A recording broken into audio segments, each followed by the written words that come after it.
오늘 아침 일라디오. 안녕하십니까. 오늘 아침 일라디오 아나운서 오승원입니다. 오래전에 고향을 떠나와서 새로운 곳에 정착하신 분들 중에 혹시 하숙집 생활해 보신 경험 있으신가요? 저는 옛날 드라마 속에서 봤던 따뜻한 장면들이 떠오르는데요. 낯선 도시에 첫 발을 내디딘 학생들이나 사회 초년생들이 하숙집에서 숙식을 해결하는 일들이 많았다고 하죠. 혼자 사는 자취방과는 달리 다양한 사람들이 모여서 생활하는 가족 같은 공간처럼 여겨졌는데요. 이제는 거의 자취를 감춘 줄 알았던 하숙집이 요즘 대학가 주변에서 늘고 있다고 합니다. 하숙집을 매칭해주는 앱을 통해 봤더니 올해 거래가 급증한 걸로 나타나기도 했는데요. 이 대학교의 기숙사가 부족한 데다 학교 주변 자취방들은 월세 부담이 만만치 않다고 하죠. 그러다 보니 하숙집이 상대적으로 경제적 부담을 줄일 수 있는 데다 전세 사기 걱정도 내려놓을 수 있다는 게 큰 영향을 미치고 있다는 분석입니다. 게다가 요즘처럼 고물가에 먹는 게 부실해지기 쉬울 때 하숙집은 밥 걱정이 없다는 것. 하숙집 주인의 손맛이 담긴 따뜻한 집밥을 먹을 수 있는 것도 큰 장점으로 꼽히고 있는데요. 다시 주목받는 하숙집에서 불경기의 그늘을 보게 되지만요. 한편 과거처럼 사람 사는 냄새도 나고 공동체 생활이 좋은 주거 대안이 될 수 있겠구나 싶습니다. 3월 6일 목요일 오늘 아침 일라디오 출발합니다.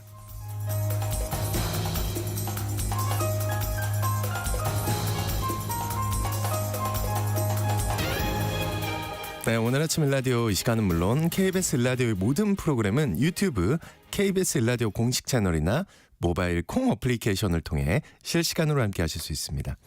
KBS 일라디오 채널 구독과 좋아요, 댓글 많이 부탁드립니다. 자, 오늘 농수산 이슈 시간에는요. 국회 본회의를 통과한 농해 수위 3가지 법안의 내용에 대해 살펴보고요. 또 일상 속에서 도로 위에서 늘 만나는 오토바이, 즉 모터사이클과 관련해서 평소 궁금한 이야기들 나눠보겠습니다. 방송에 참여하실 분들은요. 단문 50원, 장문 100원이 드는 유료 문자 샵 9730으로 보내주시기 바랍니다. 유익한 정보와 살아있는 이야기가 있습니다. KBS 오늘 아침 일라디오.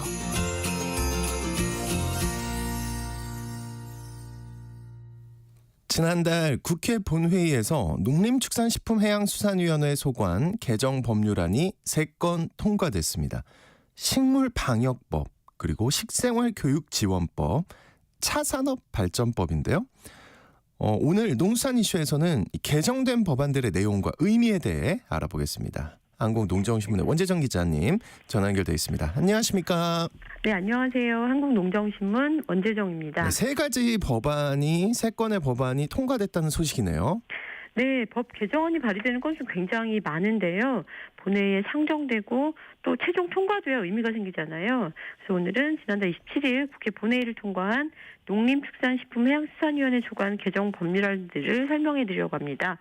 이번에 통과한 법안은 앞서도 설명해 주셨지만 3건이고요.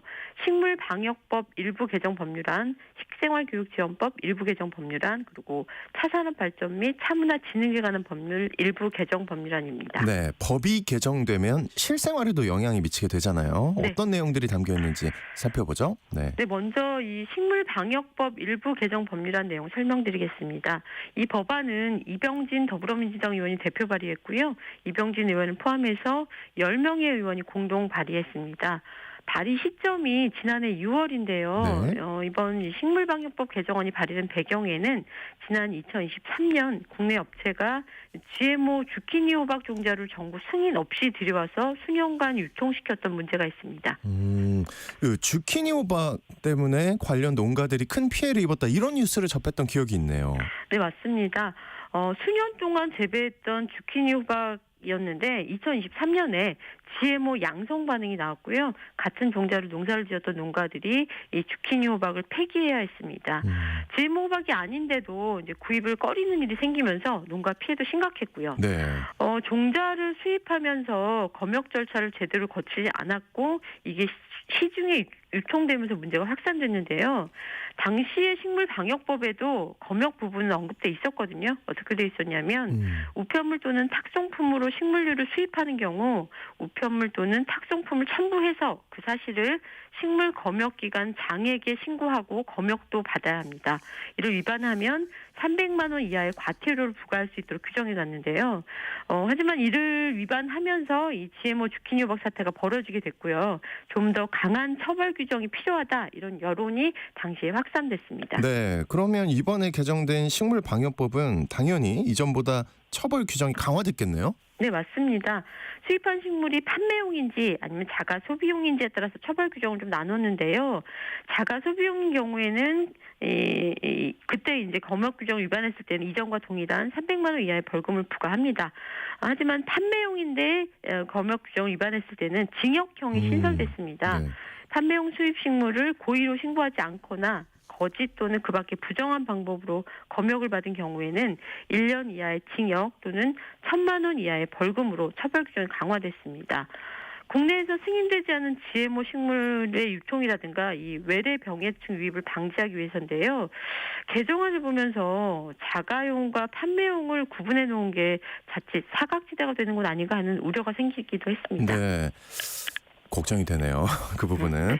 네, 다음은 또 식생활교육지원법인데, 식생활교육지원법? 이거 설명 좀 해주세요. 예, 식생활교육지원법 일부 개정 법률안은 어린이집에서도 건강한 식습관을 기르도록 식생활 교육을 하는 게 핵심입니다. 너무나 당연한 얘기 같지만 네. 이전 법에서는 유치원과 초등학교, 중학교, 고등학교에서만 1년에 2회 이상 식생활 교육을 시행해 왔거든요. 하지만 뭐 학령기 이전의 아이들 식생활 교육 굉장히 중요하잖아요. 그럼요, 예. 평생 식습관을 좌지우지하기도 하는데요. 따라서 유치원뿐만 아니라 어린이집에서도 이번 법 개정을 통해 식생활 교육이 의무가 됐습니다. 또 식생활 교육 프로그램을 잘 운영하는 학교를 식생활 교육 우수 학교로 지정하는 근거도 마련됐습니다. 이런 법들은 더 촘촘하게 마련되면 좋겠다 이런 생각도 듭니다. 그러네요. 갑자기 조카도 생각이 나고. 네. 우리 아이가 다니는 어린이집에서 식생활 교육 프로그램을 안내하면 법이 시행되는구나 이렇게 생각하시면 될 것 같고요. 네, 맞습니다. 또 다음 세 번째 개정 법안은 차산업 발전을 위한 법률안이네요. 네, 지난달 27일 국회 본회의를 통과한 차산업 발전 및 차문화 진흥에 관한 법률 일부 개정 법률안 설명드리겠습니다. 이 법의 목적 자체는 차산업을 발전시켜서 차를 재배하는 농가의 소득 증대 그리고 차문화 보급을 통한 건강 증진인데요. 그런데 커피가 차문화를 대표하고 있는 현실 속에서 국내에선 차와 관련된 생산과 유통, 가공 관련 산업에 큰 진전이 없는 상황입니다. 이런 흐름에도 조금씩 변화가 생기고 있다고 하는데요. 코로나19 이후에 건강에 대한 관심이 높아지면서 커피 이외의 전통차 인구도 차츰 늘어나고 있다고 합니다. 이전 법에서는 농림축산식품부 장관이 수립하는 차산업 발전에 관한 기본 계획의 주기가 명시되어 있지 않았거든요. 네네. 그래서 이제 농식품부가 10년마다 차산업 발전을 도모하는 기본 계획을 세워왔는데 10년이라는 주기가 요즘처럼 이 변화가 빠른 시대와 맞지 않다 이런 그렇죠. 여론이 굉장히 많았습니다. 네, 이 법이 개정되면서 정부가 차산업 발전 기본 계획을 그러면 10년이 아니라 좀 더 자주 세우게 되는 건가요? 네, 맞습니다. 10년마다 세우던 차산업 발전 기본 계획을 이젠 5년마다 세우게 됩니다. 그리고 기본 계획을 수립할 때 이 차산업 관련 전문가, 이를테면 차를 생산하는 생산자, 유통 관계자 등 이 현장의 의견을 수렴할 수 있도록 이 법에서 보완을 했습니다. 이 밖에도 국회에 있는 농업 관련 법안, 예를 들면 필수농자재 지원법 이런 법안들이 상당히 많은데요. 현장에서 요구하는 농업 법안들이 속속 본회의를 통과하면 좋겠습니다. 네, 나머지 법안들도 잘 처리되면 좋겠습니다. 농수산 이슈 지금까지 한국농정신문의 원재정 기자님과 함께했습니다. 오늘 말씀 잘 들었습니다. 네, 고맙습니다. 네, 경기 동부와 강원도, 충북, 경북 북부, 전북 동부를 중심으로 낮 동안에 녹은 눈이 밤 사이에 다시 얼어서 이 빙판길이랑 도로 살얼음이 나타나는 곳이 많겠습니다. 네, 차량 운행할 시에 안전거리 충분히 확보하고 천천히 감속 안전 운행 하시기 바랍니다.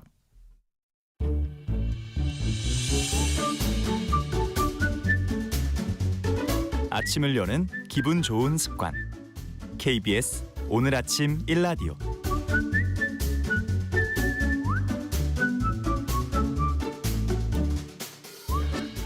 네, 배달 시장이 급성장하면서 부릉부릉 달리는 이 오토바이, 모터사이클이나 바이크로도 우리가 부르죠. 요즘 소형 오토바이 시장이 끝나고 라이딩을 취미로 삼는 사람들이 늘면서 국내 오토바이 시장이 재편되고 있다고 합니다. 또 지금 이 시기에 여기저기서 오토바이 시즌이 시작된다고 하는데요. 오늘 로드앤라이프 시간에 이 국내 오토바이 시장의 변화와 일상 속에서 궁금했던 것들에 대해 알아보겠습니다. 자동차 칼럼니스트인 풀드로틀 컴퍼니의 이동희 대표님 나오셨습니다. 어서 오십시오. 네, 반갑습니다. 이동입니다. 저 이제 좀 잘했죠. 풀드로틀 컴퍼니. 발음이 쉽진 않습니다. 하지만 연습을 좀 했다는 거. 예. 감사합니다. 먼저 우리는 많은 분들이 오토바이라는 용어가 굉장히 익숙해요. 그렇죠. 바이크 이런 네. 것보다는 왠지 바이크라고 하면 자전거 얘기하는 것 같고 그렇죠. 그 마니아들은 근데 주로 모터사이클이라고 부른다면서요? 네, 맞습니다. 맞습니까? 예. 그러니까 이게 예. 우리나라 법규상으로는 네. 한 명 혹은 두 명이 탈 수 있는 바퀴 두 개 혹은 비슷한 구조를 가진 자동차를 이륜차라고 하거든요. 예. 그러니까 이륜 자동차라는 명칭이 사실은 공식적인 거죠. 근데 이제 영어로는 이제 모터사이클 혹은 모터바이크라고 부르는 게 공식 명칭이고요. 오토바이는 정확하게 말하면 이제 일본에서 쓰는 용어가 들어와서 일반화된 경우라고 볼 수가 있습니다. 그렇군요. 어쨌든 우리는 그러면 용어도 애매하게 알고 있었던 거네요. 그렇죠. 그러니까 용어 자체도 조금 정의가 명확하지 않다. 근데 법적 정의는 명확한데 이륜 자동차. 예, 사용하는 거가 익숙하지 않으니까 그냥 오토바이 했던 거죠. 근데 사실 이륜 자동차 하면 좀 뭘 얘기하는 거야? 그렇죠. 그러니까 근데 예. 2륜차, 4륜차라고 나눠서 부른다고 생각을 해보면 바퀴가 두 개냐 네 개냐 그렇죠. 인 거죠. 예, 알겠습니다. 그러면 오늘 어떻게 글로벌한 용어로 갈까요? 아니면 뭐 좀 편하신 대로 익숙한 하셔도 될 용어로 것 같습니다. 예, 시청자분들 편하신 걸로 가시죠. 자, 여기서 이제 방송하는 아나운서들은 고민을 시작합니다. 욕을 안 먹기 위해서 어떻게 할 것인가? 네. 저의 결론은 항상 뭔 줄 아세요? 혼용했었습니다. 네. 예, 일단 대표님 어떻게 모터사이클 타고 오신 거예요? 오늘 아침에 굉장히 고민을 했습니다. 서울 원래 타고 현대기업 다니시는 거예요? 네, 원래 타고 다닙니다. 그리고 제가 여기 방송국이 여의도에서 집이 좀 가깝기 때문에 네. 타고 어디 오게 쪽이신데요? 되면 전 네. 노량진 쪽에 살거든요. 엄청 가깝네요. 예. 예. 그리고 이게 자동차 전용 도로를 타지 않아도 올 수 있는 길이다 보니까 아침에 굉장히 고민했거든요. 근데 오늘 아침 기온 0도였는데 이게 노면이 괜찮을까라는 생각이 좀 들어서 그리고 며칠 전에 이제 비가 왔지 않습니까? 네네. 근데 비가 많이 왔으면 사실은 그 염화칼슘이나 이런 것들이 다 씻겨 내려가면서 깨끗해져요. 근데 아직은 그 정도가 아니기 때문에 미끄럽죠. 그리고 새벽 돼서 이제 안개나 그런 것들이 내려앉으면 노면이 이제 수분을 먹게 되면 훨씬 미끄러워지거든요. 그러면 조금 애매할 수 있겠다 싶어서 오늘까지는 좀 참아보자. 그래서 오늘은 차로 왔습니다. 근데 평소에는 좀 즐기시고. 그러니까 제가 타는 이게 오토바이를 좋아하는 사람들이 한 대만 갖고 있는 경우는 굉장히 드물어요. 그래요 또? 네, 레저용으로 쓰는 경우는. 왜냐하면 이제 한번 타기 시작을 하면 오랫동안 타고 싶거든요. 그래서 저도 이제 그 영국의 T사에 있는 스피드 트윈이라는 1200cc급 바이크가 하나가 있고요. 네. 이건 굉장히 클래식하게 생겼습니다. 일명 할리 같은 그런 거예요. 아니요, 할리 데이비슨 같은 그 아메리칸 바이크나 그런 투어링 바이크처럼 큰 게 아니라 예. 거의 오토바이의 원조라고 생각하시면 돼요. 우리 왜 오토바이 하면 딱 떠오르는 헤드라이트 동그랗고 예. 연료 탱크 이렇게 동글동글하고 예. 조금 조그만 거.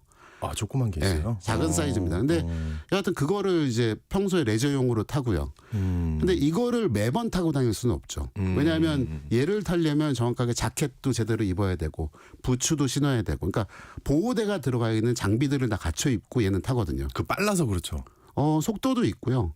그리고 걔를 탈 때는 이게 좀 갖춰 입어야 돼요, 사실은.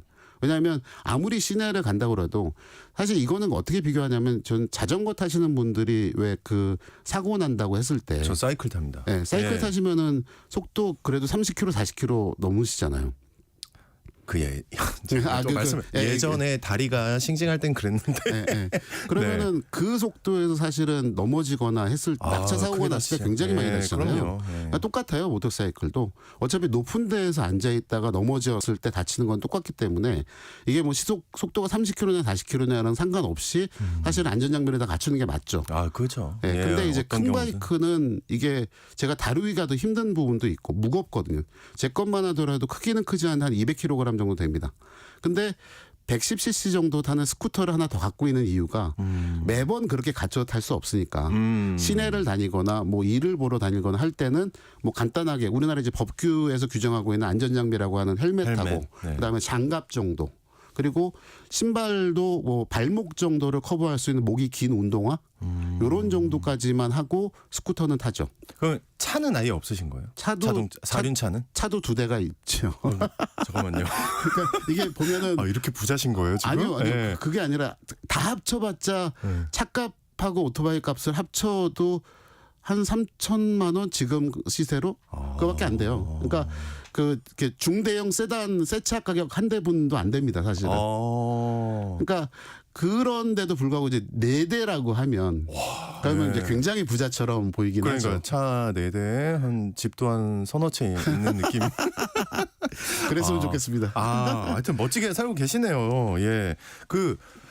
오토바이는 제가 보면은 동호회 활동도 굉장히 활발한 것 같더라고요. 네, 맞습니다. 예. 그러니까 우선은 이제 여러 가지 포털 사이트에 보면 카페 형태로 운영이 되는데 그 경우는 대부분이 이제 같은 브랜드의 모터사이클을 타는 사람들이 모이는 경우가 많죠. 왜냐하면 이제 어떤 특정 차종에 생기는 고장이라든가 이런 것들도 공유할 수가 있고 또 아마 사이클 타셨으면 아시겠지만 새로 나오는 부품이라든가 그런 것들이 어디에 호환된다라는 것도 이해가 되잖아요. 사이클은 근데 호환이 좀 광범위해가지고 그렇죠. 예, 거기는 이제 브랜드별로 표준화된 보이진 것도 않는데 많으니까. 근데 이쪽은 이제 그런 것들이 있어서 뭐 리콜 정보라든가 이런 것도 가격 공유할 수가 있고요. 그런데 이제 요즘에는 그래서 그 동호회에서 같은 분들끼리 이제 투어를 가기도 하고 그 다음에는 이제 개인적으로 아시는 분들끼리 모터사이클을 타시면 그분들끼리 같이 가기도 하죠. 뭐랄까요, 오토바이, 모터사이클 하면 굉장히 이제 여러 인식들이 있잖아요. 네. 근데 이제 좀 로망, 좀 멋지다 측면에서 볼 때는 네. 물론 여러 측면이 있지만 오토바이를 바라보는 멋지다는 측면에서 봤을 때 특히 이제 약간 은퇴에 가까운 분들이 야, 한번 타고 싶다. 이런 분들이 굉장히 많더라고요. 제 주변에도. 그러니까 시작하는 선배들도 많고. 그런 분들이 많이 늘었어요, 사실은. 그러니까 어떤 예를 들어 20, 30대가 탄다 혹은 예전 같으면 영화나 이런 데서 보면 비트요? 뭐 젊음의 상징 그런 식으로 나왔었는데 정우성 비트? 네. 그랬었는데 네.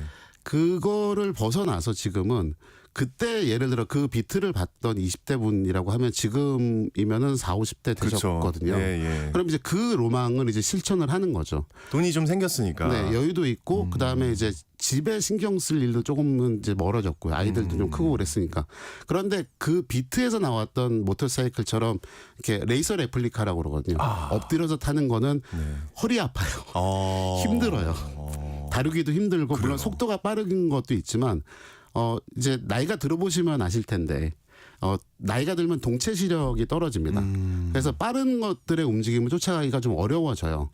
그러다 보니까 속도가 빠른 것보다는 좀 유유자적하게 즐길 수 있는 아까 말씀하셨던 그 할리 같은 류의 그런 것들이 이제 투어링 바이크라고 하거든요. 네네. 그런 쪽으로 많이 접근을 하시고 입문을 하시는 경우가 많죠.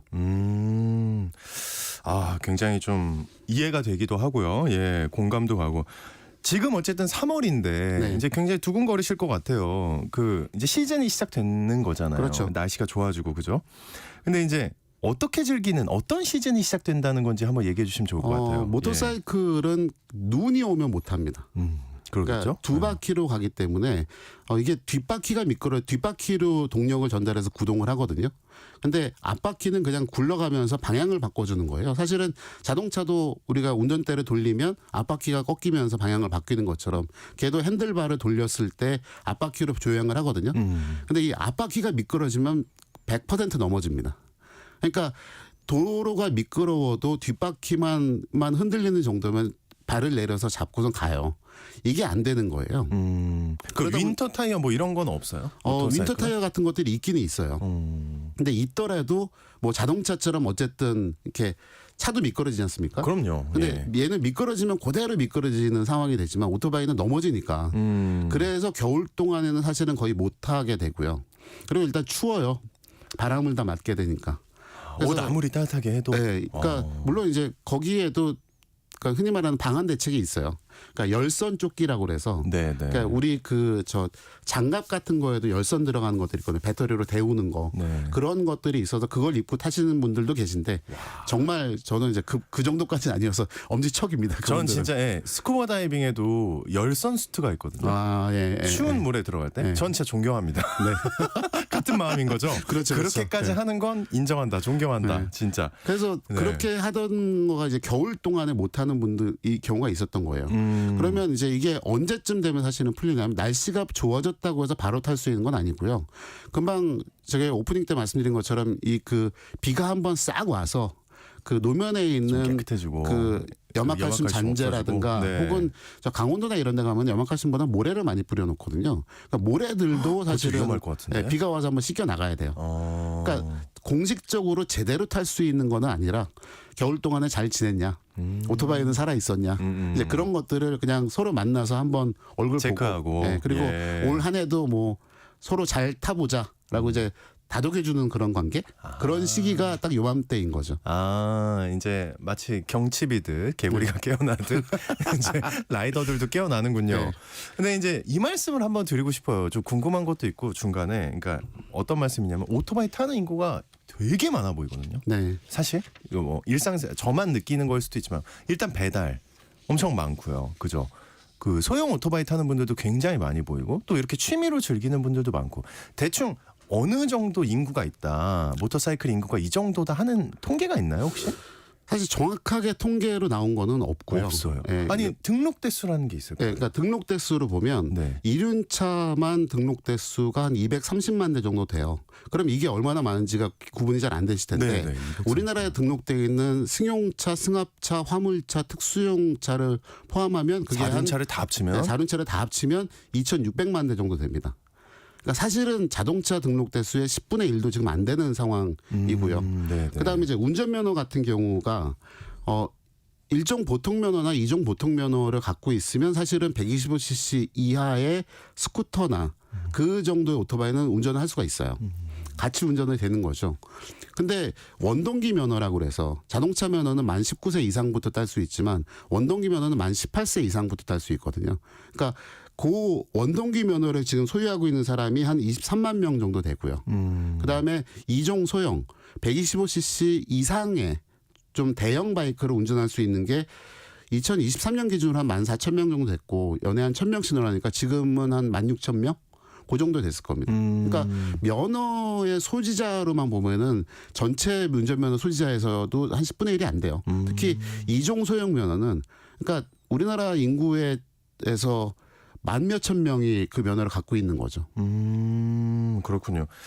일단 그 아까 말이 나와서 말인데 그 배달 라이더들이 굉장히 많잖아요. 이분들이 주로 타는 거는 큰 오토바이가 아닌 거잖아요. 네. 작은 거 타는 거죠. 그러니까 125cc급의 스쿠터고요.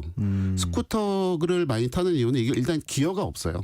그러니까 수동 기어가 아니라 얘는 자동 기어가 오니까 그냥 타고 시동 걸고 땡기면 나가고 땡기고 브레이크만 있는 거예요. 예, 예. 그것만 되는 겁니다. 그러니까 이제 바쁘게 번잡하게 뭘 할 게 없으니까 그걸 많이 타게 되고 또 이게 배기량이 낮을수록 정비를 하기도 쉽고요. 정비 비용도 낮아집니다. 그러니까 어쨌든 상업적인 용도로 쓴다고 하면은 전체적인 비용을 고려할 수밖에 없으니까.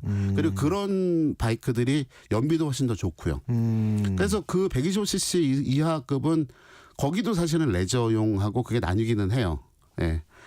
입문을 아까 이제 저희 얘기했던 건 이제 40대 이상, 30, 40대 이상의 좀 나이가 있으신 분들이 입문하는 경우를 얘기했는데 요즘 MZ세대들은 모터사이클 입문하는 경우가 되게 많거든요. 그래요 또. 네. 예. 그러니까 그쪽은 또 120cc급 이하의 소형 바이크에서 시작을 하고 그리고 거기서 시작을 한 다음에 좀 익숙해지면 2종 소형 면허를 따고 뭐 한 300cc나 400cc급 정도 흔히 이제 1리터의 4분의 1이라고 해서 쿼터급이라고 얘기를 해요.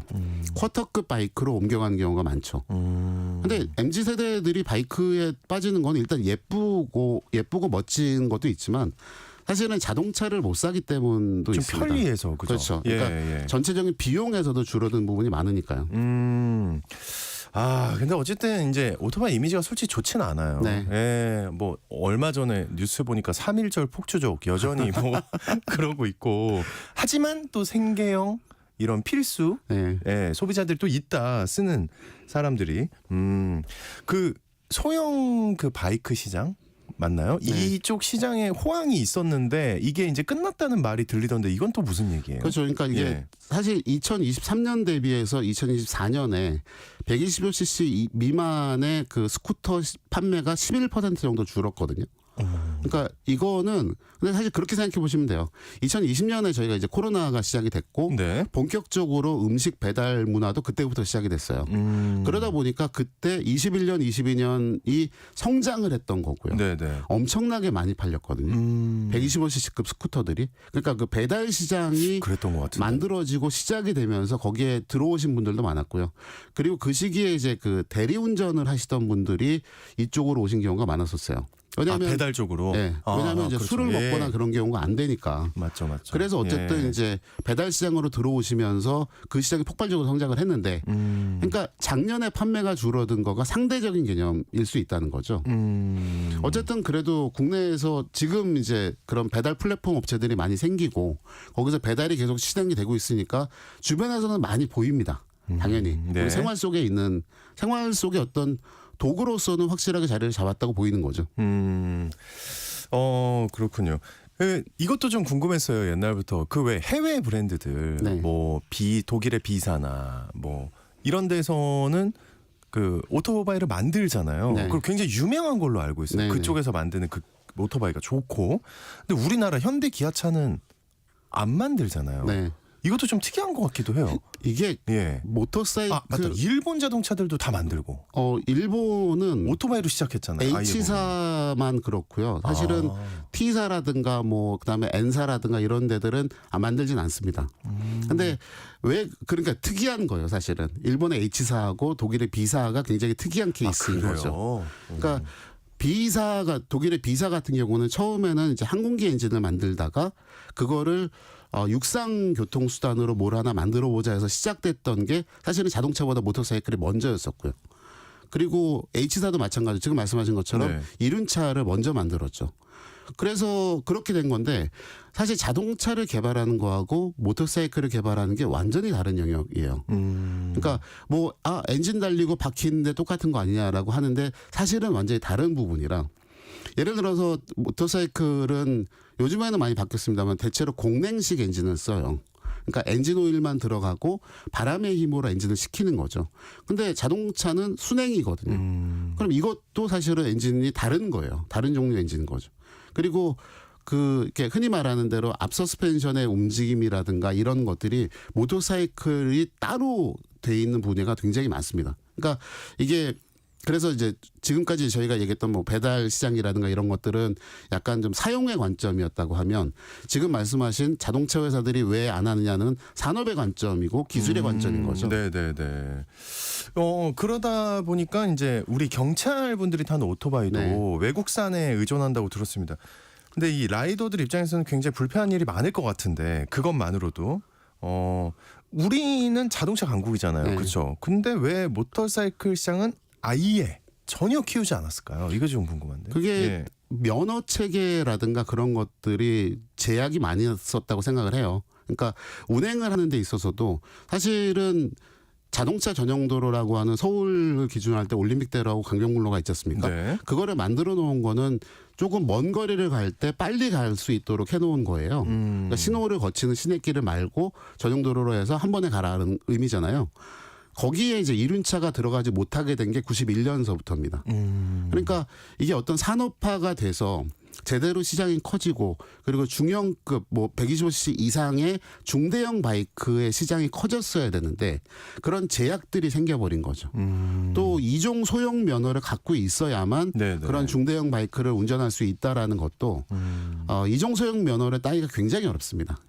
사실은 굉장히 어렵습니다. 이게 시험을 보는 거가 뭐 이렇게 기역자로 꺾여진 데를 가야 된다거나 그거 막 고시라고 부르던데. 네, 거의 고시예요. 그러니까 네. 이런 그 면허 시험장에 가보면 30분 30분, 30명 정도가 와서 시험을 보면 3명, 4명 붙으면 굉장히 어려워요. 예. 근데 그렇게 되기 때문에 이제 대형 바이크 시장 자체가 크기가 어려웠던 거고요. 또 그 시점에서는 해외 바이크들이 많이 들어와서 이미 선택의 폭이 넓었었기 때문에 옮겨가기가 어려웠던 거죠. 그러니까 산업적인 측면에서는 국내에 규제가 심했기 때문에 성장을 못했다라고도 할 수도 있고요. 물론 이제 국내 바이크 회사가 뭐 D사라든가 옛날부터 있었던 D사라든가 뭐 H사 지금은 이제 KR로 바뀌었죠. 거기에서 두 군데가 있어요. 근데 이 두 군데에서도 계속 꾸준하게 중대형 바이크를 내놓으려고 했었는데 사실 자동차도 새 차를 만드는데 돈이 굉장히 많이 들잖아요. 바이크도 마찬가지거든요. 중대형 엔진을 개발을 하고 그거의 성능에 맞는 모터사이클 셋시라든가 전체적인 성능을 조율하는 데 시간이 오래 걸리고 노하우가 필요한데 이게 성장하는 그런 기반이 없었다. 시장은 좀 제한적으로 클 수밖에 없고. 그렇죠. 그 모터사이클도 똑같이 이제 뭐 세금도 내고 그러잖아요. 그죠? 네. 규제는 어떤가요? 이 고속도로 진입은 어쨌든 안 되는 거잖아요. 안 되죠. 지금도 네. 안 되고. 어떻게 되는 겁니까? 규제? 그러니까 일단은 예. 가장 큰 차이가 이제 우리는 자동차를 새로 구입하면 등록을 하잖아요. 그래서 등록 번호판이라는 게 나오게 되는데 모터사이클은 사용 신고를 합니다. 사용 신고. 네, 사용 신고라는 걸 해서 무조건이 아닌 거예요? 네, 그러니까 사용 신고를 반드시 해야 되고요. 반드시 해야 된다? 반드시 해야 돼요. 네. 그러니까 도로를 달리려면 번호판이 무조건 있어야 되는 거죠. 그러려면 이제 보험도 가입을 해야 되고 당연히 기본적으로 해야 되는 거예요. 근데 가끔 제가 배달 오토바이 보다 보면 번호판 없는 것들이 있던데. 불법입니다. 그죠? 네, 불법입니다. 말이 안 된다고 생각했거든요. 네, 그런 만약에 것들은 저런 거에 치이면 어떡하지? 전 그 걱정을 네, 했어요. 그런 거가 흔히 말하는 이제 무보험차 다니는 예전에 그 대포차라고 얘기했잖아요. 네. 그거랑 똑같은 경우가 될 수도 있는 거예요. 그 세금 안 내려고 그러는 거예요? 세금이라기보다는 보험 쪽의 문제가 더 크다고 저는 생각을 해요. 보험료를 안 내려고. 네, 이륜차 보험료에 특히 그런 상업 배달을 하는 보험료가 굉장히 비싸거든요. 대략 어느 정도로 생각합니까? 1년에? 다 1년 기준이겠죠? 그게 예. 못해도 300만 원이 넘어갑니다. 1년치 보험료가. 네네네. 그래서 그런 것들이 부담이 되니까 이제 안 하는 불법의 경우가 생기는 거죠. 이게 그래서 그 번호를 사용 신고를 하니까 사용 폐지를 할 수도 있거든요. 예. 폐지를 하면 사실은 우리나라에서는 번호판이 없으면 자동차는 도로 운행이 아예 안 되잖아요. 그럼요. 근데 얘는 임시로 거래를 위해서는 움직일 수는 있게는 돼 있어요. 근데 그때도 번호판을 갖고서 그냥 뺄 수가 있는 거죠. 대신 이제 보험은 가입돼 있는 거가 증명이 돼야 되고. 그래서 사용 폐지를 해놓은 상태에서 다른 사람한테 판매를 하게 되면 그때는 다시 검사를 받아서 오토바이가 정상 상태인지를 확인을 받고 튜닝 막 이런 거. 그렇죠. 불법 튜닝. 불법 개조 안 했는지 확인을 하고 그러고 이제 다시 사용 신고를 하면 등록이 되는 거죠. 그렇군요. 그리고 이것도 궁금합니다. 그 주차는 어떻게 되는 거예요? 오토바이 주차는? 그러니까 아파트 같은 데 보면은 그냥 막 세워두는 것 같고. 자, 이게 그 제가 어떤 산업의 관점이라고 말씀드렸잖아요. 네. 이제 그 주차라든가 도로를 운행하는 거는 이제 운영의 관점이잖아요. 그러니까 산업적인 측면에서는 국토교통부가 이 모터사이클의 인증과 평가를 합니다. 그러니까 소음 문제도 사실은 국토부 관할인 거는 맞아요. 근데 단속기관하고 실제 운행하는 거는 그 행정안전부의 경찰청이거든요. 그러니까 도로를 달리는 차들을 단속하는 거는 경찰이 단속을 하니까. 그러면 이 경찰이 단속을 한다는 것 자체가 그 주차도 사실은 마찬가지로 주차장법에서 따로 제약을 해요. 그러면 주차장법에는 이륜자동차의 주차 구역이 어떻게 돼 있고 그러니까 규격이 어떻게 돼 있고 얼마를 설치해야 된다라는 그러니까 규격은 다 정해져 있는데 비율을 어떻게 정해서 설치를 해라라는 의무 규정이 없는 거예요. 의무가 없다. 네, 의무 규정이 없어요. 그러니까 권장만 하고 있는 거죠.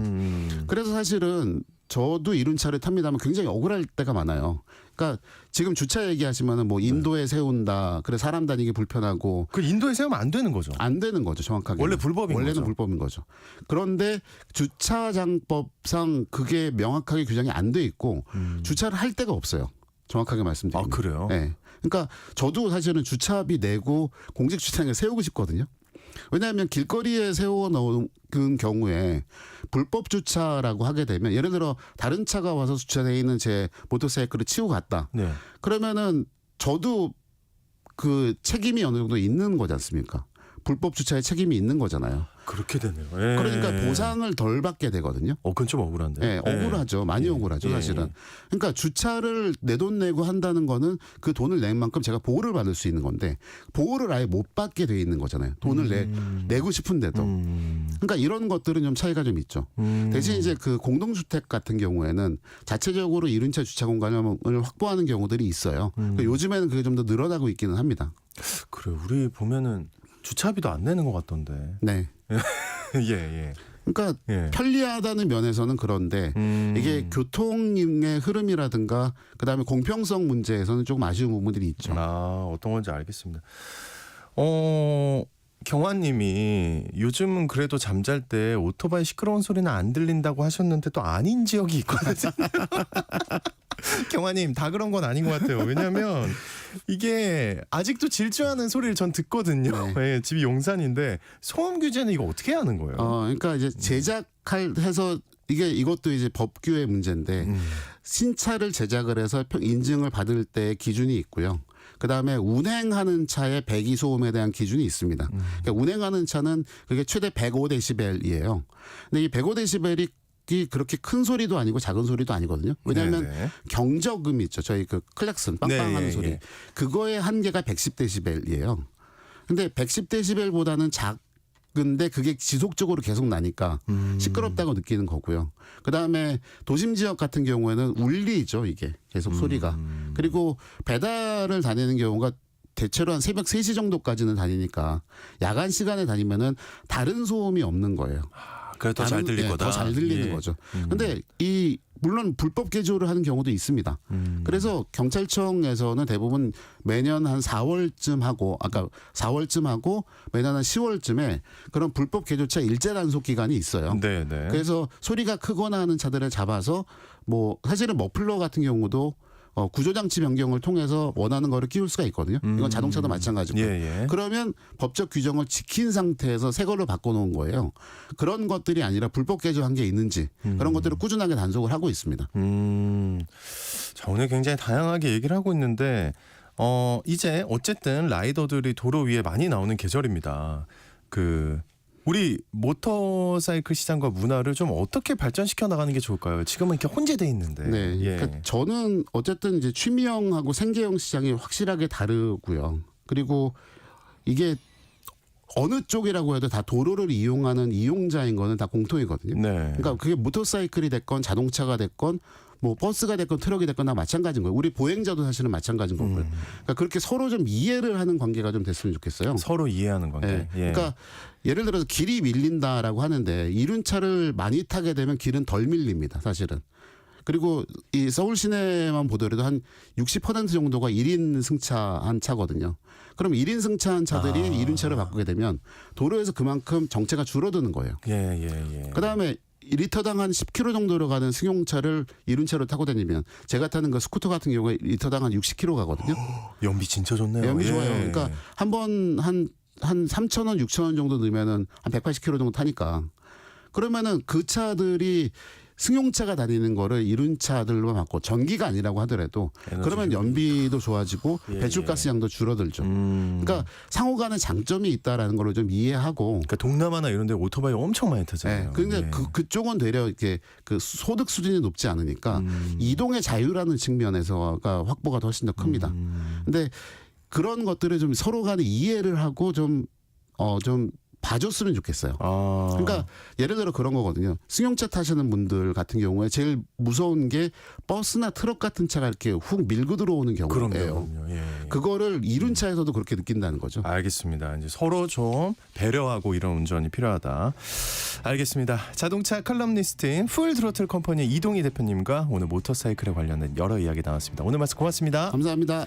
네, 오늘 미세먼지가 좀 안 좋대요. 건강관리 잘 하시기 바라겠습니다. 전 내일 다시 돌아올게요. 여러분 모두 좋은 하루 보내세요.